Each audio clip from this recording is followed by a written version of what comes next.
Hello students, हमने अपने last video में गाउस के नियम के बारे में पढ़ा था। उसमें हमने क्या देखा था, गाउस का नियम क्या होता है, phi flux is equal to Q upon epsilon 0। ठीक है, उसी नियम के ऊपर से हम उसके अनुप्रयोग पढ़ेंगे। ये चैप्टर का आखिरी टॉपिक है, इसमें 3 अनुप्रयोग दिए हैं। तो आज हम सबसे पहले अनुप्रयोग की बात करेंगे। इस वीडियो में हम पहले अनुप्रयोग को पढ़ेंगे, जो कि है हमारा अनंत लंबाई के एक समान आवेशित सीधे तार के कारण विद्युत क्षेत्र। इस अनुप्रयोग के बारे में हम इस वीडियो में पढ़ेंगे। चलिए,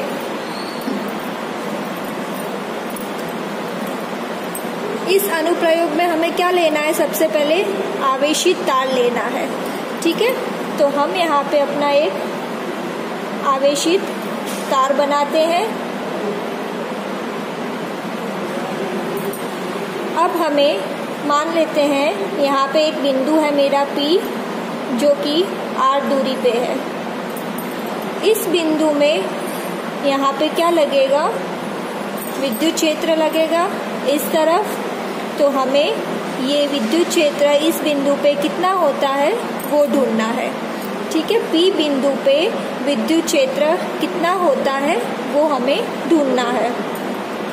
अब हम गाउस का अनुप्रयोग कब लगा सकते हैं, हमने पढ़ा था पहले के वीडियो में कि गाउस का नियम तभी हम लगा सकते हैं जब हमारे पास गाउसीय पृष्ठ हो। तब गाउसीय पृष्ठ कैसा होता है, बंद होता है चारों तरफ से। ठीक है, तो यहाँ पे हम नियम कब लगाएंगे, जब मेरे पास गाउसीय पृष्ठ होगा। तो अगर मैं गाउसीय पृष्ठ लेती हूँ, यहाँ पे मैं एक एग्जांपल देती हूँ। जैसे कि मेरे पास एक आवेशित तार है।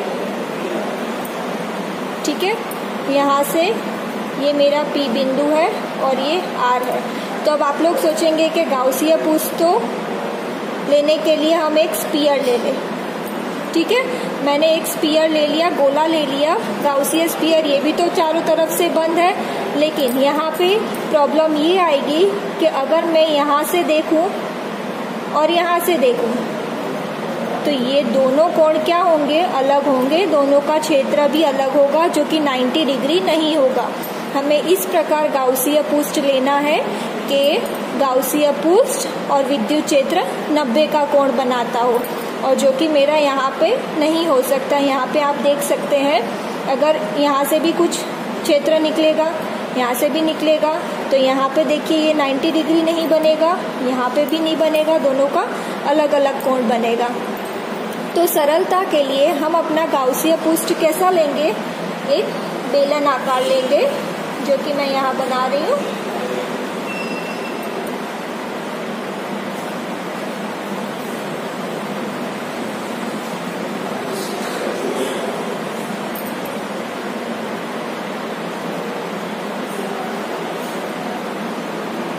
ये देखिए, मैंने बेलन आकार ले लिया। ये P बिंदु हो गया, क्षेत्र बाहर की तरफ जा रहा है। अब यहाँ से आप देख सकते हैं कि अगर यहाँ पे एक कोई बिंदु है, उसका से क्षेत्र इधर जाएगा तो वो भी मेरा 90 का कोण बनाएगा। ये भी 90 का कोण बना रहा है। मान लेते हैं यहाँ पे बिंदु है, यहाँ से क्षेत्र बाहर की तरफ जाएगा तो यहाँ पे भी 90 का कोण बनेगा। मतलब यहाँ पे हम कोई भी बिंदु लेंगे तो उसका कोण समान रहेगा, 90 का ही बनेगा। ठीक है, तो हमने सरलता के लिए हमारा गाउसीय पृष्ठ यहाँ पे क्या लिया है, एक बेलन आकार लिया है, और उसके अंदर क्या है, एक आवेशित तार है।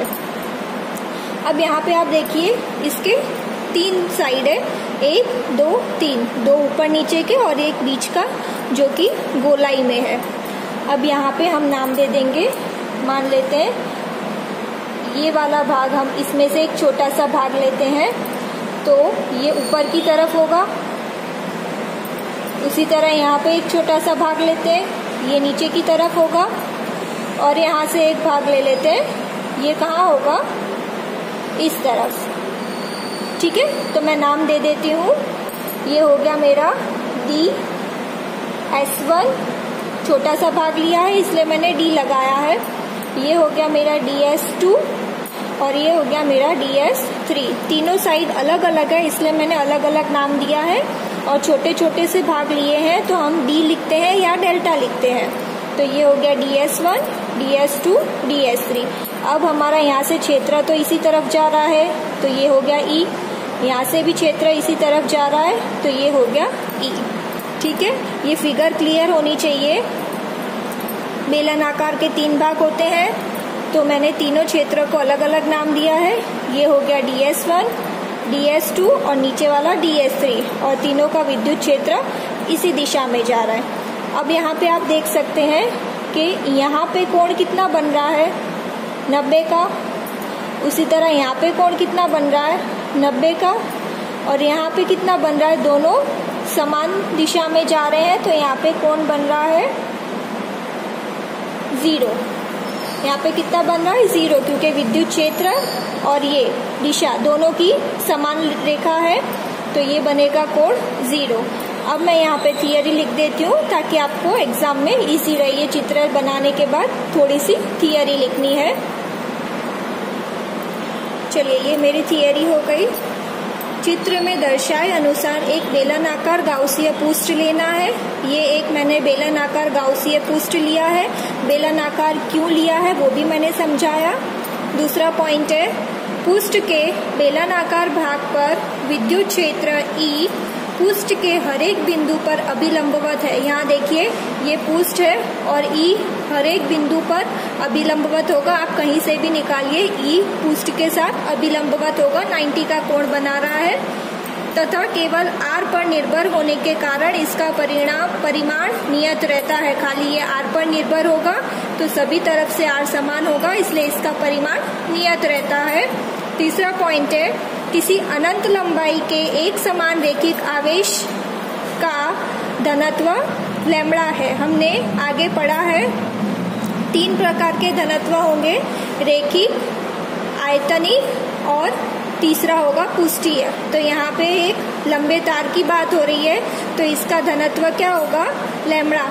आगे आपको याद नहीं है तो देख लेना कि लंबे तार का लंबाई का जो कि एक डायमेंशन में होता है उसका घनत्व होता है लैम्ब्डा। चौथा पॉइंट है, वक्रीय भाग का पृष्ठीय क्षेत्रफल 2πrl है। ये जो मेरा वक्रीय भाग है बीच वाला, इसका क्षेत्रफल है 2πrl और l क्या है, ये मेरी लंबाई है। ठीक है, ये इतनी थियरी लिखनी है। अब आएगा इसका डेरिवेशन।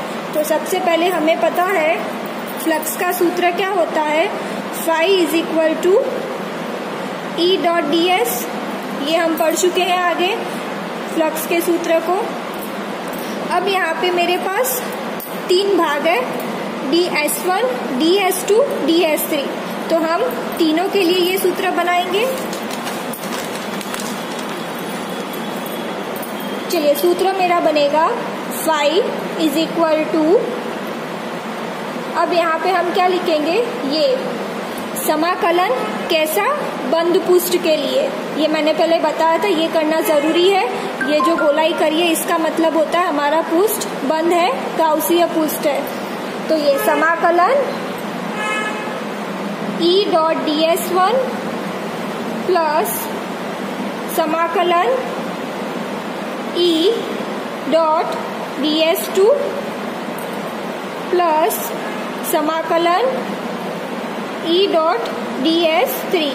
यहाँ पे आप देख सकते हो मैंने फ्लक्स के सूत्र को तीनों भाग में लिख दिया है। ds1 के लिए हो गया, ds2 के लिए, ds3 के लिए। अब नेक्स्ट स्टेप आएगा, ये डॉट को मुझे निकालना हो तो हम cos थीटा का उपयोग करते हैं। डॉट होता है तो cos थीटा और क्रॉस होता है तो sin थीटा। यहाँ पे लिख देती हूँ, डॉट होता है तो cos थीटा का प्रयोग करेंगे। तो यहाँ पे हम लिखेंगे समाकलन E, ये डॉट निकल जाएगा, ds1 cos थीटा प्लस समाकलन E डॉट निकल जाएगा ds2 cos थीटा प्लस समाकलन E डॉट निकल जाएगा ds3 cos थीटा। ठीक है, हमने तीनों में डॉट निकाल दिया है। अब क्या करेंगे, ds1 भाग में थीटा क्या बन रहा है, चलिए देखते हैं। ds1 मेरा ये है तो इसमें थीटा बन रहा है मेरा 0 और ds2 ds3 में बन रहा है 90। चलिए लिख देते हैं। यहाँ पे हम लिखेंगे समाकलन e ds1 में थीटा बन रहा है cos 0 प्लस समाकलन e ds2 में थीटा बन रहा है cos 90 प्लस समाकलन e ds3 और ds3 में भी कोण बन रहा है 90 का। अब हमें पता है cos 90 की कीमत होती है 0। यहाँ पे लिख देती हूँ मैं, cos 90 होता है मेरा 0, तो ये दोनों 0 हो गया। तो फाई इज इक्वल टू समाकलन e dot ds1, sorry dot नहीं आएगा यहाँ पे, e ds1 और cos 0 की कीमत हो गई 1। यहाँ पे लिख देती हूँ cos 0 इज इक्वल टू 1। ठीक है, तो cos 0 क्या हो गया 1। अब हम क्या करेंगे, ये दोनों तो 0 हो गया, चलिए ये भी लिख देते हैं, कंफ्यूजन ना हो। अब क्या करना है हमें, फाई इज इक्वल टू, ये तो सबके लिए समान होगा तो ये बाहर आ जाएगा, समाकलन ds1। अब ds1, तो ds1 वाला क्षेत्र कौन सा है, ये है ds1, तो ये गोलाई वाले भाग का क्षेत्रफल कितना होगा 2πrl, जो कि हमने यहाँ पे लिखा है 2πrl। गोलाई वाले भाग का क्षेत्रफल होता है 2πrl, ये याद रखना है। तो हम यहाँ पे लिखेंगे phi is equal to e 2πrl। ठीक है, अब यहाँ पे फाई हमारा गाउस नियम है, phi is equal to q upon epsilon 0, ये हमने साबित किया है गाउस नियम में। तो फाई की जगह मैं q अपॉन एप्सिलॉन 0 लिख सकती हूँ। तो चलिए यहाँ लिखते हैं q upon epsilon 0 is equal to e 2πrl, ये हो गया। अब यहाँ पे आवेश कितना होगा, यहाँ पे बात हो रही है तार की, जो कि रेखिक आवेश घनत्व है। मेरे पास सूत्र है रेखिक आवेश घनत्व के लिए, lambda is equal to q upon l। तो मुझे इसमें से q चाहिए, q is equal to lambda l होगा। तो यहाँ पे मैं q की जगह लैम्बडा l लिख सकती हूँ। तो q की जगह मैंने लैम्बडा l लिखा upon epsilon 0 is equal to e 2πrl। अब देखिए यहाँ से क्या क्या कट हो रहा है, l कैंसिल हो गया, और क्या कैंसिल होगा, चलिए कुछ नहीं हो रहा है, तो हम अब e को सब्जेक्ट बना लेते हैं। तो e 2πr नीचे आ जाएगा, तो लैम्बडा अपॉन 2πr और एप्सिलॉन 0 है। ये हो गया मेरे बिंदु P के लिए विद्युत क्षेत्र। क्या मिला मुझे, E is equal to lambda upon 2πr epsilon 0। ठीक है, इसके नेक्स्ट वीडियो में हम इसका दूसरा अनुप्रयोग पढ़ेंगे, जो कि इसी के जैसा है, थोड़ा सा अंतर है। ये समझ में आएगा तो वो वाला भी आ जाएगा। आई होप आपको ये वाला वीडियो समझ में आया होगा।